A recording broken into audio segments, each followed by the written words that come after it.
आज आम आंबड़ खट्टा बनाया देखा। ये आंबड़ खट्टा बनईकि आप 7 ରୁ 8 दिन पर्यंत स्टोर करके रखिपारे। यहाँ खराब हेनी। आंबड़ा को पानी रे थर दुथर भलसे धोइला परे दुई अग भाग को काटिदेवा। तापर स्क्रबर जो ये कंटा भाग देखुंत से एमती स्क्रब करदे।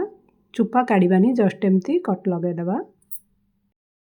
पंच फुटण जीरा सोरिष मेथी कला रसी सहित अल्प पान मधुरी बा सौंफ नेबा।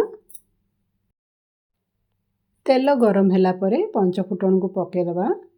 फुटण फुटिला परे सुखिला लंका ऐड करिवा। तापरे अल्प हिंगु पकेदेवा। भृषंग पत्र पकेकी आकु भलसे एमती मिसेदेवा। हल्का को एमती भाजिला परे आंबड़ा को पकेदेवा। तळ उपर करके भलसे मिसेला परे लूण और हळदी पकेदेवा। लूण हळदी पकेकी भलसे मिसेकी ढाकुणी बंद करके किछि समय पर्यंत कुक करिवा। आंबड़ार चुपा टिके सॉफ्ट हैला परे एथिरे चीनी और पानी पकेदेवा। चीनी बदलारे आपण गुड़ भी पकई पारिबे।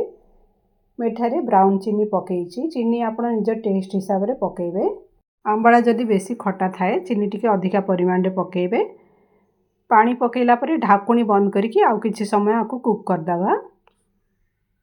देखंतु हमर आंबड़ा खट्टा बनी गेला। ए टिके पतळा अछि ठंडा हैला आउ टिके ठीक हबो।